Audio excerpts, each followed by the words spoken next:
Hi, I'm Alice, a college student, just moved to the city and totally unprepared for how expensive everything was.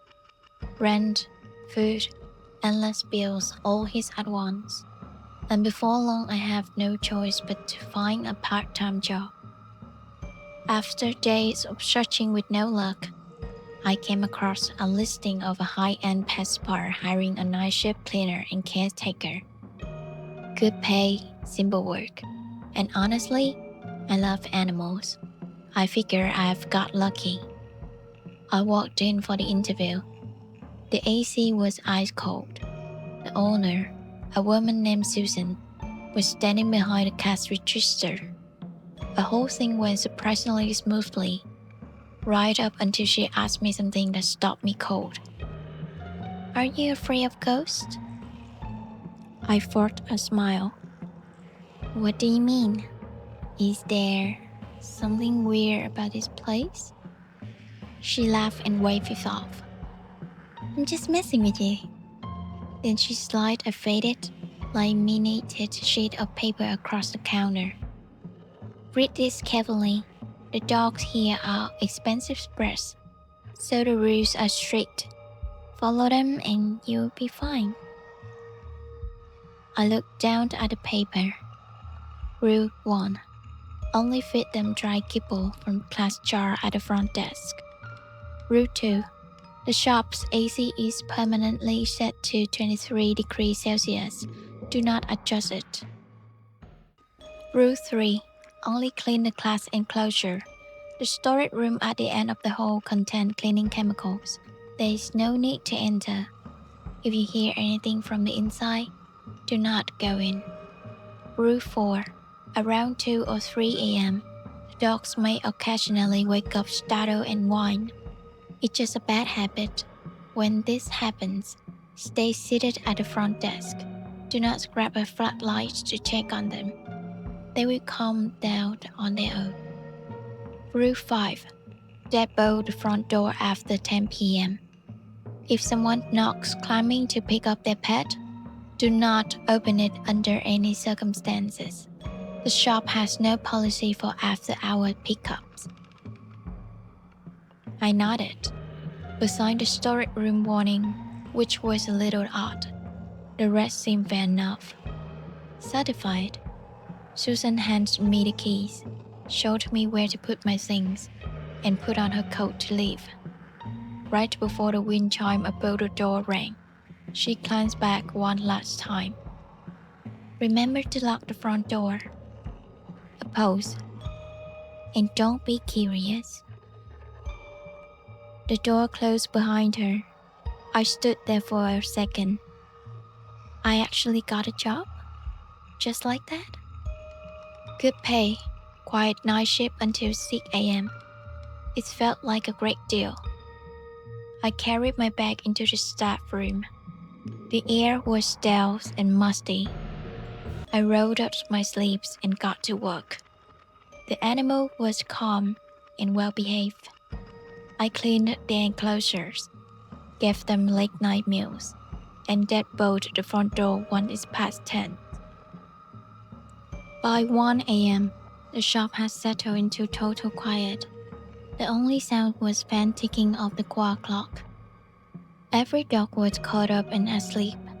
I sat back in the front desk chair, scrolling on my phone, thinking I just had landed an easier job in the world. That didn't last long. The first thing I noticed was the cold. Not the usual steady chills of the AC.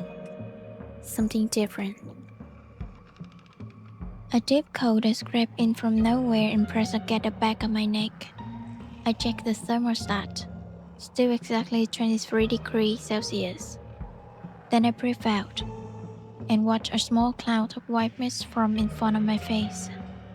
Before I could make sense of it, a sound cut through the silence.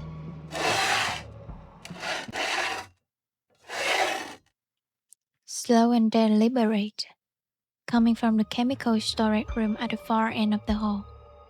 Long, heavy scratches dragging against the inside the wooden door. Whatever was making that sound, It was definitely not a rat. Rule 3. If you hear anything, do not go in. I forced myself to stay in the chair. With shaking hands, I jammed my earphone in and turned the music up as loud as it would go until my heartbeat finally slowed down.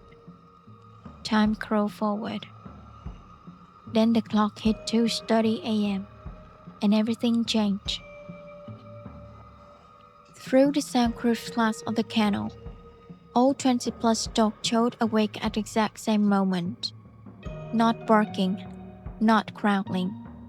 They pressed themselves into the far corner of their cages, tails tucked, letting out small, choked, terrified whimpers.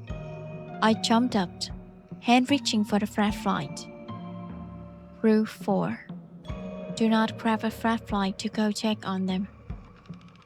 I forced myself back down, cold sweat all over my body. I couldn't make myself walk in there, but I couldn't stop my eye from drifting to the security camera monitor on the desk.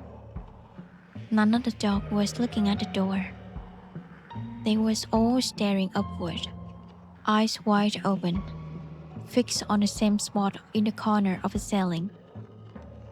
I leaned closer to the screen. In the dark corner of the feed, something was slowly coming down from the ceiling. It swayed gently, its long tangled hair moving in the breeze. I pinched my arm hard. It hurt, not a dream. Under the infrared light, the mask slowly rotated. I realized it wasn't hair. It was a face, upside down, empty eye sockets, completely still, staring straight through the screen and right at me.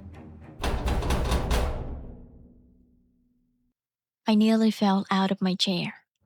Heavy pounding exploded from the front of the shop, shaking both the iron security gate and the glass door. Open up! I'm here to pick up my dog. Poor reflex sent me to flying toward the entrance. My hands was almost on the handle.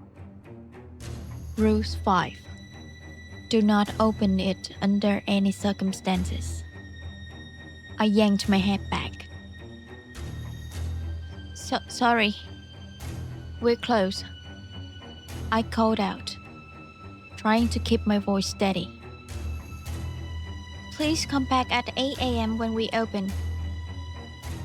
The pounding didn't stop. It got louder, and the voice never changed. No anger, no emotion, just the same flat, empty words over and over. I'm here to pick up my dog. I'm here to pick up my dog. I stumbled back to the desk and switched to the front door camera.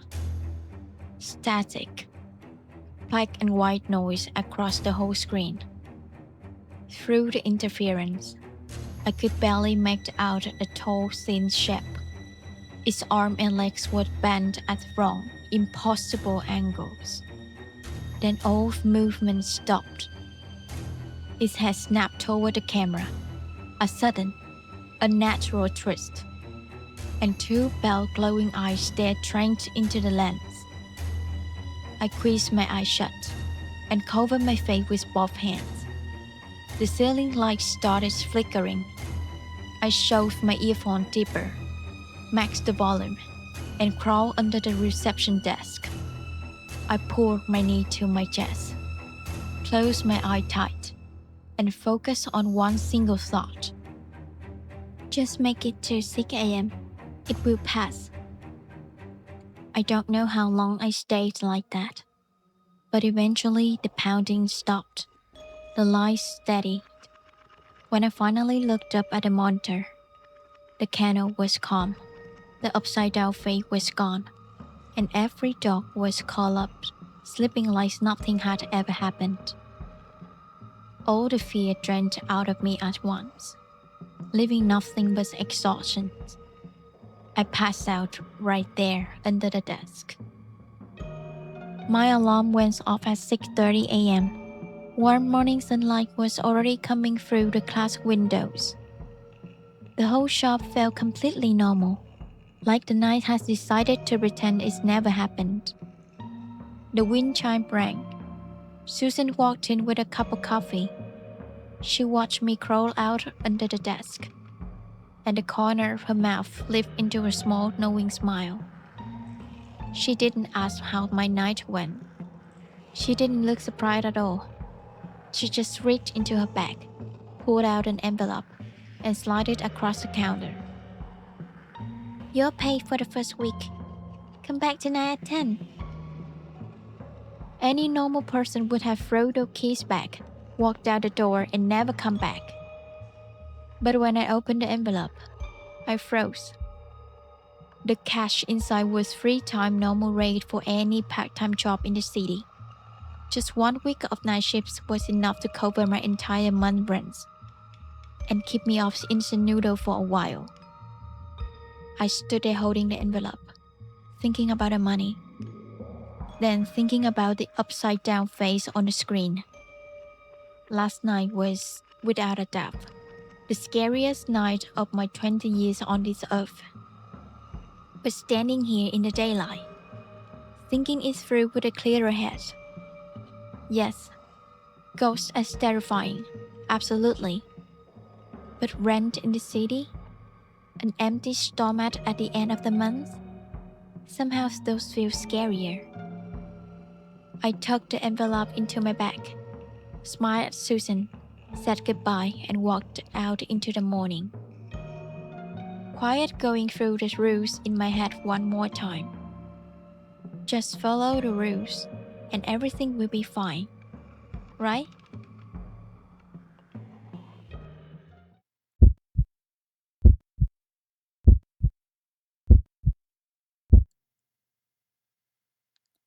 Last month, I moved into the new place, a small studio on the 4th floor of a worn-out, moss-covered apartment building in Montreux. The hallways always smelled of mosquito coils, and the whole building felt dark and closed-in.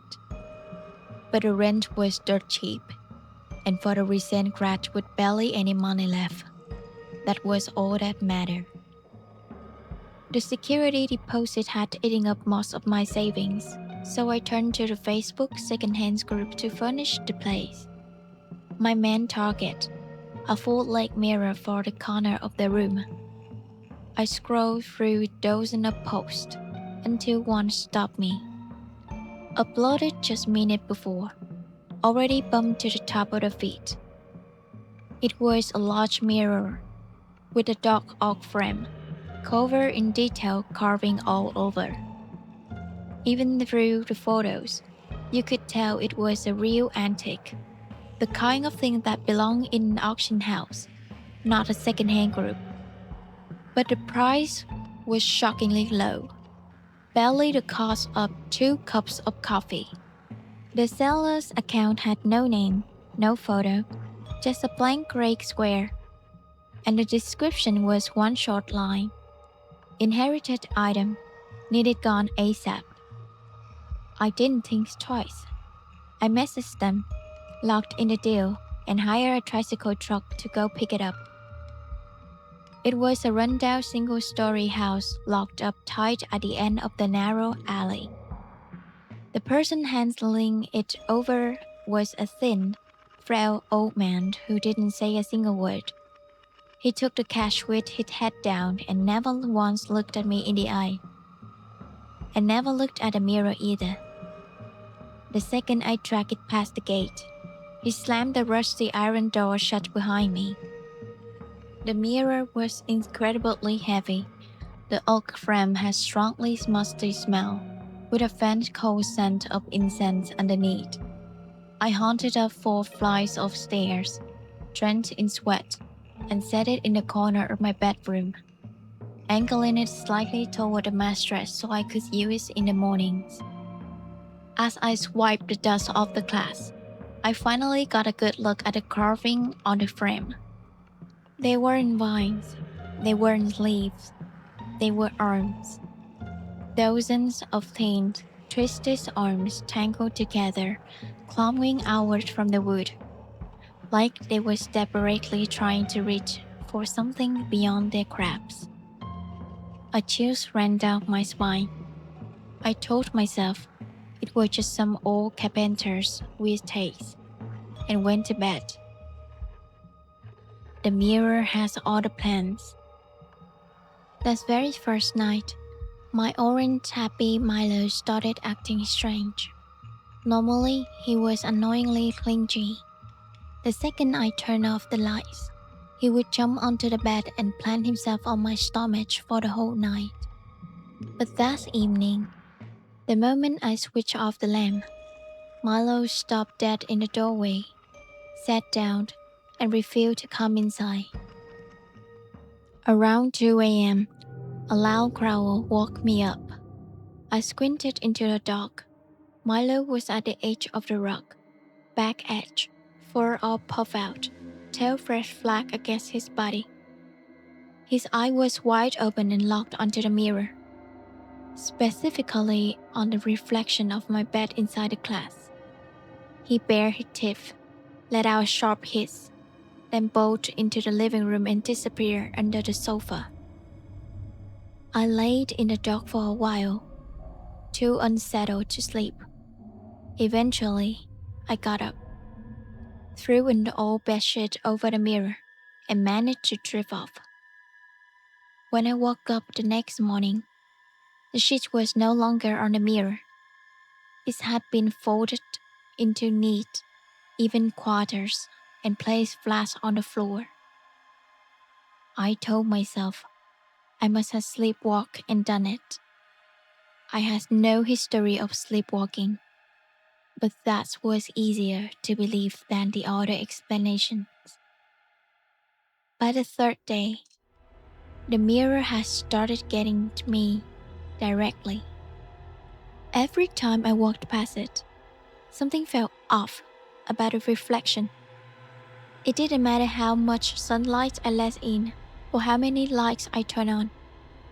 Inside the mirror, the rooms always looked darker. A dull gray tone, like it was stuck at dust all the time. Then there was the lag. That afternoon, I was standing in front of the mirror brushing my hair. I raised my hand to push back my bangs. In the corner of my eye, I caught something that made my heart stop. My reflection hesitated. Just a fraction of a second before it copied my movement. Not reflecting, copying, and with it came the prickling feeling at the back of my neck, like someone was standing right behind me, breathing cold air down my spine. I spun around. Nothing, just blank wall. The fourth night, my girlfriend came over for dinner. She walked in, shivered, and rubbed her arms. Why is it so cold in here? I thought Houston was boiling lately. I smiled it off, blamed the old building, and we ate together. After dinner, I took the dishes to the kitchen. My girlfriend settled on the couch with a comedy on Netflix. A few minutes later, I finished washing up, flashed the water on my face, and emerged from the kitchen. My girlfriend was standing in my bedroom, lights off, and the room lit only by the fan close from a TV and the yellow light of a street lamp coming through the curtains. She had her back to me, facing the arc mirror, and she was smiling, using that teasing tone she said for when she thinks I'm being difficult. Why are you standing in here? I called you. Why didn't you answer? Trying to scare me? I went completely still. I was standing right behind her, barely 2 meters away. I hadn't been in that room at all. I kept my voice as calm as I could, and reached forward to tap her shoulder. What are you doing here? Elena screamed.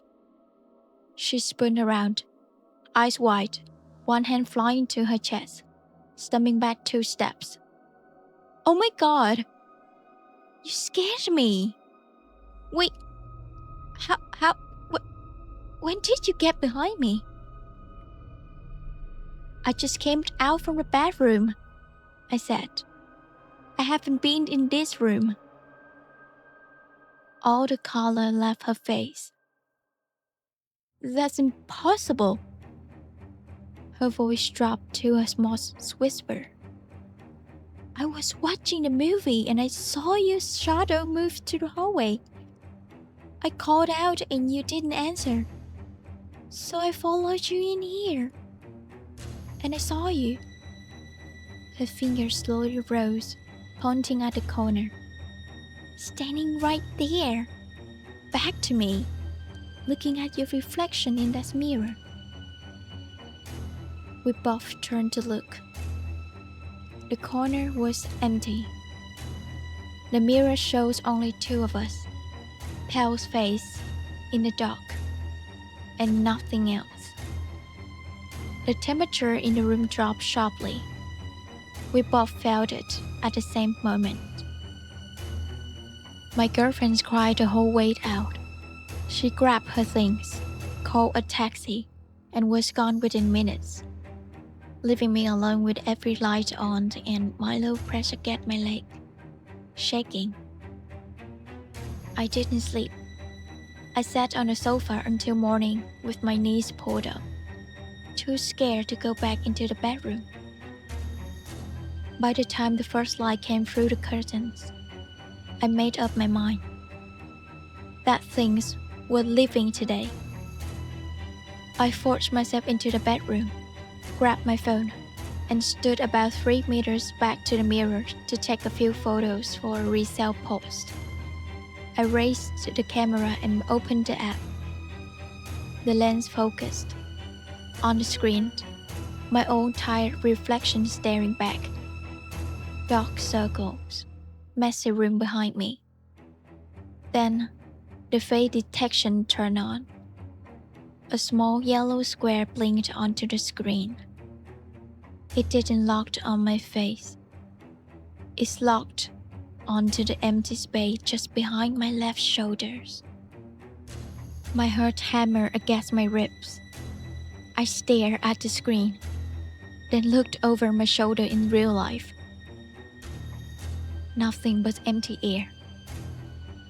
But when I looked back at the phone screen, the reflection of the room has changed. In the real room, the space behind me was empty. But on the phone screen, inside that yellow square, a dark, gaunt figure was standing so close to my neck that its chin was almost resting on my shoulder. It was staring directly into the camera lens, watching me watch it.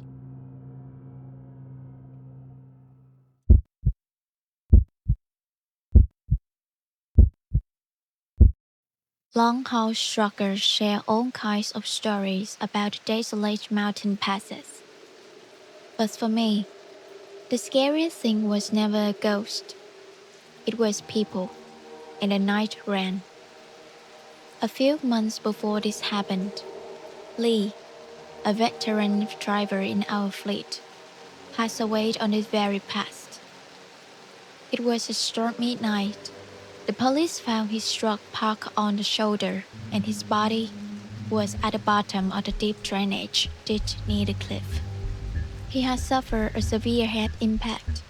His wallet and his phone was gone because the floodwater in the ditch had been rushing so hard that night. Everyone assumed he had slipped, fallen, and the current has washed his belongings away. The case was closed at an accident.